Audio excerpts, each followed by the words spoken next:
Story உங்களை Madan story உங்களை வரவேற்கின்றன. இன்றைய கதை தலைப்பு: தீர்வு மூலம் அதிர்ஷ்டம், வாய்ப்புகளை உருவாக்கும் ரவியின் பயணம். ஒரு வினோதமான இந்திய கிராமத்தில் ரவி என்ற விடாமுயற்சியுள்ள மனிதர் வாழ்ந்து வந்தார். அவருடைய இலக்குகளை அடைவதற்கான இடைவிடாத முயற்சிகள் சாலை தடைகளால் தொடர்ந்து முறியடிக்கப்பட்டது.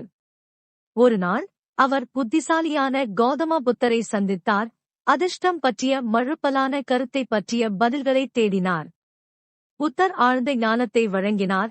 அதிர்ஷ்டம் என்பது வாய்ப்பின் விஷயம் அல்ல, ஆனால் விருப்பத்தின் விஷயம், செயல்கள் மற்றும் மனநிலையின் விளைவாகும். ஆர்வமுள்ள ரவி போராடும் விவசாயி ரோஹித்தின் கதையை கேட்டான்.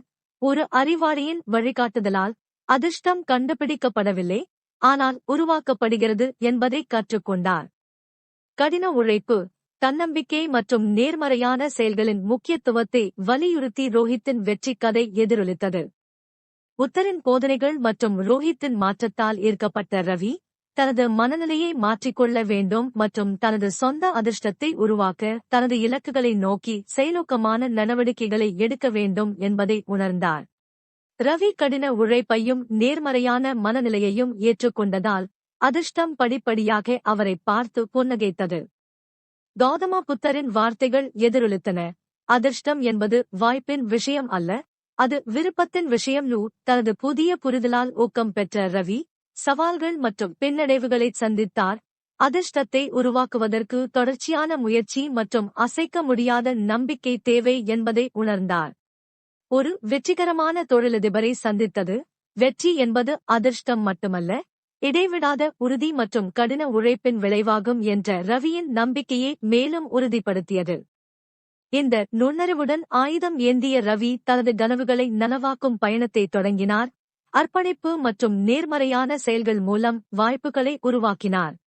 விடாமுயற்சியால் ரவியின் முயற்சிக்கு பலன் கிடைத்தது. அவர் ஒரு பள்ளியை நிறுவுவதன் மூலம் ஒரு பாரம்பரியத்தை கட்டி எழுப்பினார். கிராம குழந்தைகளுக்கு கல்வி வழங்குகிறார் மற்றும் அவர்களின் சொந்த அதிர்ஷ்டத்தை உருவாக்க தூண்டினார். ரவி உத்வேகத்தின் கலங்கரை விளக்கமாக மாறினார். அவரது கதை வெகுதூரம் பரவியது. அதிர்ஷ்டம் என்பது தேர்வுகளின் விளைவு என்பதை மற்றவர்களுக்கு நினைவூட்டுகிறது. ரவியின் வெற்றி வளர்ந்தபோது அவர் சவால்களை எதிர்கொண்டார், ஆனால் புத்தரின் வார்த்தைகளை நினைவில் வைத்துக் கொண்டு நேர்மறையாக இருந்தார்.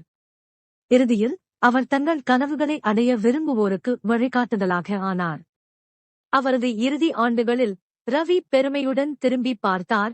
அவரது மரபு எதிர்கால சந்ததியினரை ஊக்குவிக்கும். அதிர்ஷ்டம் என்பது ஒரு தற்செயலான நிகழ்வு அல்ல, மாறாக வேண்டுமென்றே தேர்வுகள், கடின உழைப்பு, நேர்மறையான மனநிலை மற்றும் அசைக்க முடியாத நம்பிக்கை ஆகியவற்றின் விளைவாகும் என்ற கருத்தை கதை அடிக்கோடிட்டு காட்டுகிறது. ரவியின் பயணம் அதிர்ஷ்டத்தின் அறிவியலை புரிந்துகொள்வதற்கும் செயல்படுத்துவதற்கும் உருமாறும் சக்தியை பிரதிபலிக்கிறது. இது தலைமுறைகளுக்கு உத்வேகம் மற்றும் வழிகாட்டுதலின் நீடித்த பாரம்பரியத்தை விட்டுச் செல்கிறது. ஒழுக்கம் எதிரொலிக்கிறது. அதிர்ஷ்டம் ஒரு செயலற்ற சக்தி அல்ல, ஆனால் தேர்வுகள் மற்றும் செயல்களின் விளைபொருளாகும். நமது விதியின் பொறுப்பை ஏற்று விடாமுயற்சியுடன் இருப்பதன் மூலமும் மற்றவர்களை ஊக்குவிப்பதன் மூலமும் நம் சொந்த அதிர்ஷ்டத்தை உருவாக்கி நம் கனவுகளை அடைய முடியும். பார்த்ததற்கு நன்றி.